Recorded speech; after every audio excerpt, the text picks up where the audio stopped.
முதலாம் ஆண்டு நிறைவு விழாவிற்கு அன்பின் அழைப்பை ஏற்று இங்கு வந்திருக்கும் அன்பானவர்கள் அனைவருக்கும் அன்பின் வணக்கத்தையும் பெண்ணமைப்பின் சார்பாக கூறிக்கொண்டு வருக வருக என அன்புடன் வரவேற்கின்றேன்.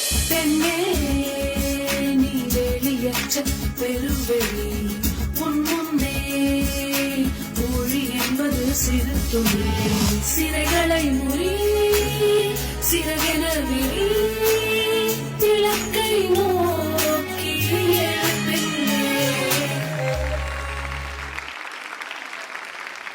பக்குவப்பட்ட வாழ்க்கையை குடிமகனாக குடிமகளாக ஒரு ஜனநாயக நாட்டில் வாழ்வதற்கான பக்குவத்தை பெறுவதற்கான ஒரு அமைப்பாக இருக்கின்ற காரணத்தினால் உங்கள் அனைவரையும் நான் பாராட்டுகிறேன்.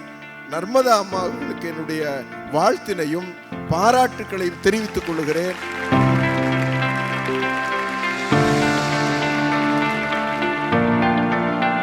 உங்க பாட்டிக்கெல்லாம் எத்தனை பசங்க?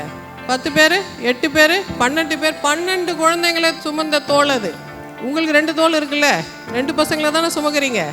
மீதி 8 பசங்களுக்கு, 12 பசங்களுக்கு, 10 பசங்களுக்கு இடம் இருக்குல்ல, அதை வச்சு நீங்கள் என்ன பண்ணீங்க? அப்போ இந்த இடத்துல தான் நான் நர்மதா மேடம்னு ரொம்ப பாராட்டுறேன். இப்போ எங்கள் பாட்டி காலத்தில், அவங்க பாட்டி காலத்தில் 12 குழந்தைங்களை பெற்று வளர்க்க முடியும். 12 குழந்தைங்க, ஆளுக்கு 12 குழந்தைன்னா எத்தனை ஜனத்தொகை? ஒரு ஊரே அது. ஆனால் இன்றைக்கி 2 குழந்தை தானே பெற்றுக்கிறோம். சமையல் ஈஸியாக தானே இருக்குது, வேலை பளு கம்மியாக தானே இருக்குது, நமக்கு நிறைய எக்ஸ்ட்ரா டைம் இருக்குல்ல. அதை வச்சு நம்ம என்ன பண்ணுறோம்? வெட்டியாக டிவி பார்க்குறோம், வெட்டியாக கதை பேசுகிறோம், ஊர் கதை பேசுகிறோம், ஊர் நியாயம் பேசுகிறோம், சுதந்திரம் இருந்தும் தப்பாக பயன்படுத்துகிறோம். ஆனால் நர்மதா மேடம் மாதிரி ஆட்கள் என்ன பண்ணுறாங்க?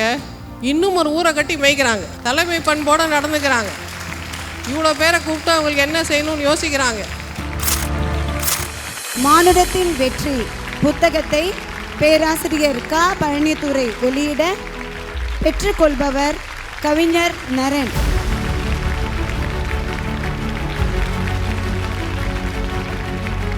பெண்மையின் ஆழத்தை பேசும் கண்ணம்மா கவிதை தொகுப்பை வெளியிடுபவர் டாக்டர் ஷாலினி. அதனை பெற்றுக்கொள்பவர் தோழர் நரன்.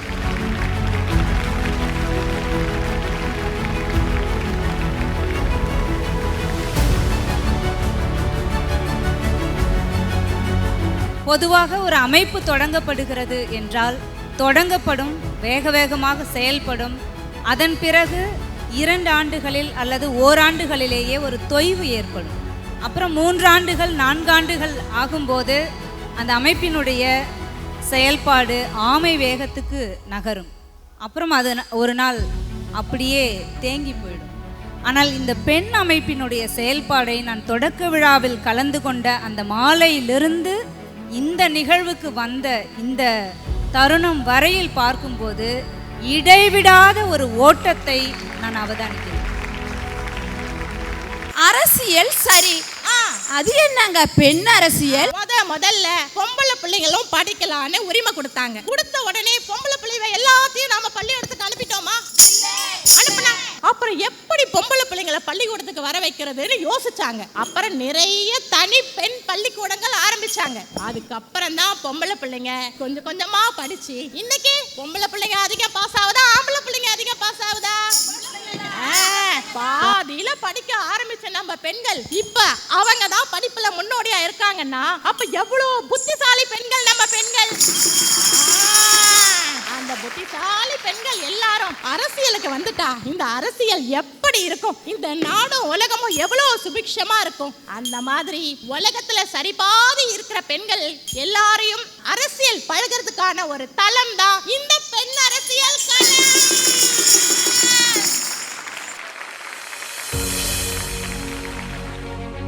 ஒரு ஆலமரத்தின் கீழ் ஒரு புல் வளராதுன்றாங்கல்ல, அது இல்லை.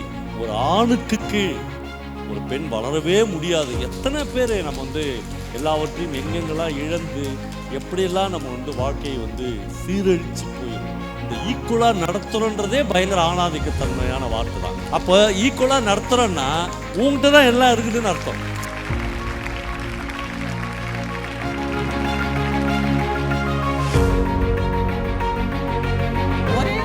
வேலை ஒரே மாதிரி சம்பளம், ஆனா வீட்டு வேலை ஷேர் பண்ண மாட்டாங்களா? அதெல்லாம் பண்ண மாட்டாங்க மேடம். அவர் வாக்கிங், ரீடிங், வாட்சிங் டிவி, நீ கட்டிங் வெஜிடபிள், புட்டிங் ரைஸ். என்னங்க சார் உங்க சட்டம்?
பெண் அமைப்பை பொறுத்த மட்டும் பெண் என்னும் ஓர் ஒற்றை புள்ளியில் இணைவோம் அப்படின்னு சொல்கிறோம். நான் சொன்ன அந்த வார்த்தையை இப்போது பல நூறு பெண்கள் உச்சரிக்க ஆரம்பிச்சிருக்காங்க. பெண் என்னும் ஒற்றை புள்ளியில் இணைவோம் அப்படின்னு. இப்போ இந்த பெண் அமைப்பு இந்த அளவுக்கு பேசப்படுற ஒரு அமைப்பாக எல்லோருடைய பார்வைக்கும் ஒரு வித்தியாசமானதாக தெரியறதுக்கு காரணம் நான் இல்லவே இல்லை. இதை ஆரம்பிக்கும்போது பெண் அரசியல்ங்கிறது பேசுகிறதுக்கு எனக்கே ரொம்ப கூச்சம் இருந்துச்சு. இதை ஏற்றுக்குவாங்களா, அந்த அளவுக்கு பெண்கள் மெச்சூர்டாக இருப்பாங்களா அப்படின்லாம் தோணுச்சு. ஆனால் அதையெல்லாம் அடித்து தகர்த்து கொஞ்ச நாள்லேயே இப்போ என்னை விட வெகு தீவிரமாக பேச ஆரம்பிக்கிறாங்க. இந்த 7ஆம் ஆண்டு நிறைவு விழாவில் பார்த்திங்கன்னா என்னை அப்படி உட்கார வச்சுட்டாங்க மூலையில். அத்தனை பணிகளையும் எடுத்து செஞ்சு பெண்ணுனா என்ன அப்படிங்கிறத நிரூபிக்கிற அளவுக்கு ஒரு மகத்தான ஒரு விழாவை எடுத்து காட்டியிருக்காங்க.